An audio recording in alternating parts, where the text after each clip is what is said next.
Bom dia, gente. Vamos discutir agora sobre a formação do Estado brasileiro. Antes de tudo, vamos compreender a expressão patrimonialismo. Patrimonialismo é quando o governo tem a esfera pública e privada indissociada, viabilizando privilégios. Vamos compreender historicamente. O Brasil colonial ele vai surgir quando o rei de Portugal, temendo pela tomada do território aqui na América, que estaria submetido ao mando dele, ao governo dele, ele distribui terras aqui do Brasil em capitanias hereditárias. E ele envia burgueses com incentivo zero econômico para que esses burgueses venham para cá com o próprio dinheiro, gastar e o que lucrar, dividir com o Estado português. O que isso vai gerar é que, pela lei, na época, eles vão receber um foro, que é o documento que dá a eles direitos, eles vão ser também, não só donos do território, mas também vão ser governantes, vão ter o direito de vida da população, vão ser a força armada da população aqui no território nacional, naquele trecho que foi dado a eles. Isso vai gerar que grande parte desses capitães donatários mandem e desmandem como se fossem monarcas, o que vai gerar um impacto com relação à década de 1549, no ano de 1549, quando o rei de Portugal mandar para cá o governador-geral, que representaria ele, tirando, teoricamente, direitos desses capitães donatários. Isso vai causar um problema muito grave, já que nenhum capitão donatário vai se submeter a esse governador-geral. Governadores gerais vão se suceder, né, por grande parte do tempo, e até 1808 vai ser essa estrutura, essa disputa que vai acontecer no Brasil. O Brasil colonial, com relação à economia e, obviamente, relacionada à política, vai ter esses ciclos que estão aí descritos. A gente vai ter o ciclo do pau-brasil, onde a gente vai ter o Fernando de Noronha, e uns poucos capitães, uns poucos burgueses que vêm ainda antes de receber o direito de capitania hereditária, né, até 1532, quando começa o ciclo do açúcar e vem esse grupo de capitães donatários.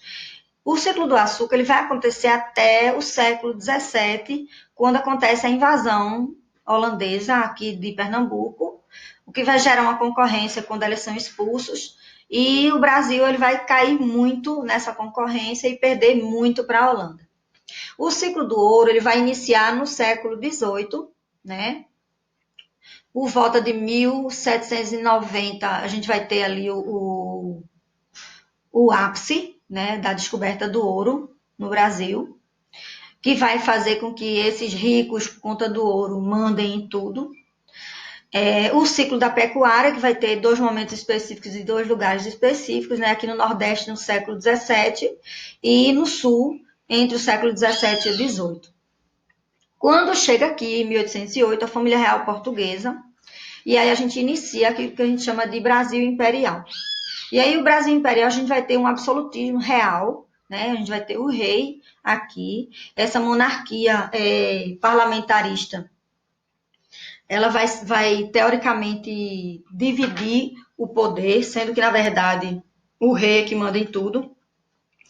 Eu estou dando um salto aqui, porque quando eu falo de Brasil Imperial, não estou tratando da própria família real portuguesa, já estou falando do Brasil Imperial em si. Então, vamos fazer um adendo. Quando a família de Dom Pedro, de Dom João VI, chega aqui, na época nem era Dom João VI, né? Dona Maria, a mulher dele, ele e os filhos, chegam aqui, eles vão ter esse governo, esse poder absolutista. Quando ele volta, ele deixa o filho, que também vai administrar com poderes absolutistas. Vão haver algumas reações para que esse poder dele não seja tão amplo, mas ele não vai perder poder em momento nenhum, tá? Nem ele, nem o filho dele, que ele deixa posteriormente. O único momento que o Brasil não tem o poder absolutista é o período de regência dentro do período imperial, que vai gerar muito problema político, econômico e social, já que vão haver disputas entre os donos de terra por esse poder, né? Pelo poder amplo e pelo poder econômico também.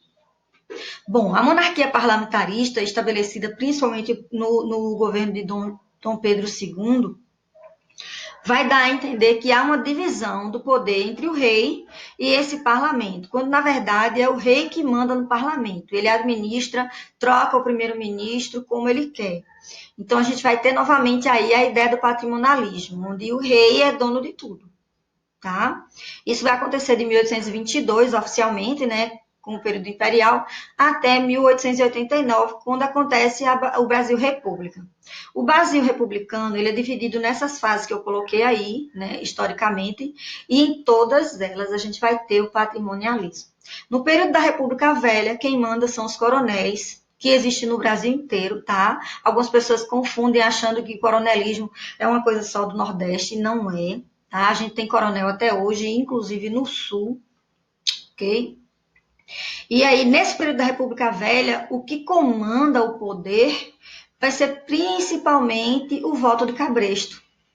E aí, o dono da terra, que é o empregador daquela pessoa que tem o direito de voto, manda em quem a pessoa vai votar. O que dá a entender novamente a confusão entre Estado e a pessoa privada, né? Porque o cara tem acesso a poder, é ele que manda no Estado. O Estado não é a população. Aí vem para acabar com a República Velha o governo de Vargas, a Era Vargas, só que a Era Vargas, mesmo dando o direito constitucional do voto ser secreto e livre, na realidade ele não acontece, porque Vargas ele governa por 15 anos e não há uma eleição direta para a presidência da República nessa época. Né? Tem uma indireta e depois não tem mais. E em 45 ele é retirado do poder para reiniciar, né, as eleições. E aí acontece aquela fase que é chamada de democracia populista. A democracia populista a gente vê novamente, né? O presidente ele ganha porque ele diz o que o povo quer ouvir. Inclusive o Vargas, que governou ditatorialmente por 15 anos na era Vargas, ele volta na democracia populista e fica pelo menos 3 anos e pouco no governo nessa fase. Não, menos que 3 anos. Fica nessa fase, também governando como sendo dono da coisa pública e não administrador da coisa pública. No período da ditadura civil-militar no Brasil, a gente também vai ter, né, os presidentes militares que são orientados para estar no governo, eles vão mandar no país como se o país não fosse da população. O país passou a ser de um grupo específico que daria apoio aos militares. E eles teriam todos os direitos plenos, e o resto da população, não. E aí a gente vem o retorno à democracia, que seria essa nova república que a gente vem vivendo hoje, né? Onde a gente vai ter a criação de uma constituição chamada A Cidadã, que dá cidadania a todos, uma constituição amplamente democrática, construída por pessoas teoricamente democráticas, mas que na verdade não gera o direito para todos ainda, né? A gente hoje está, inclusive, com essa discussão e movimentos sociais discutindo essa questão dos direitos, né? Tanto do direito do pobre quanto do negro, o preconceito, etc. Tá? E a obrigação do governo em se submeter às situações politicamente impostas e que ele deve se submeter por conta da Constituição. Então, a gente tem aí, na história do Brasil, toda uma confusão entre o que é público e o que é privado. E nem a população ainda compreende que, quando há uma junção entre o público e o privado, isso vai gerar privilégio para um grupo pequeno da população. Enquanto que o público não se separar do privado e o público não for responsável pela população como um todo, um grupo das pessoas é que vai ter privilégio. Se todo mundo for representado pelo Estado, toda a população vai ter direitos. Privilégio é quando um grupo tem o direito e os outros não têm. Quando todos têm, a gente chama de direitos. Ok? Finalmente, para discutir um pouquinho sobre o quarto poder. A gente sabe que o poder se divide entre legislativo, que é quem produz, quem cria leis e supervisiona o executivo, que é quem administra o Estado de uma forma geral, você tem aí o Estado em 3 instâncias, e, finalmente, o judiciário, que é quem julga e também fiscaliza o funcionamento, né, de toda a estrutura do governo. E o capítulo do livro, o capítulo 6, ele discute sobre o quarto poder e a importância dele, que seria a mídia. A mídia ela teria depois da sua própria criação, inclusive aqui no Estado brasileiro, uma influência extremamente grande na escolha democrática da eleição, já que a população ela não tem acesso à economia. Quando a população ela tem acesso à educação, quando a população tem acesso à educação, ela compreende o poder que ela tem. Gente, e acesso à educação não significa todo mundo ter o nível superior, não, porque muita gente que tem o nível superior não compreende política, não compreende a manipulação que a mídia traz, a influência que ela traz aos comportamentos. Então, quando a população como um todo perceber a própria responsabilidade de participar ativamente e que, como cidadãos, temos que estar sempre fiscalizando e cobrando que a própria estrutura da Constituição dê esse direito de cobrar à população brasileira, a gente vai estar se submetendo a esse quarto poder, que é o poder da influência que a mídia vem trazendo. Excepcionalmente hoje, é importante que se tenha cuidado de falar que a mídia ela tem uma importância muito grande, sim. A mídia ela tanto mata quanto salva. E embora a ética não esteja relacionada, ligada diretamente aos comportamentos da mídia, de uma forma geral, hoje, não dá para a gente esperar que o outro tenha ética para viver numa sociedade melhor.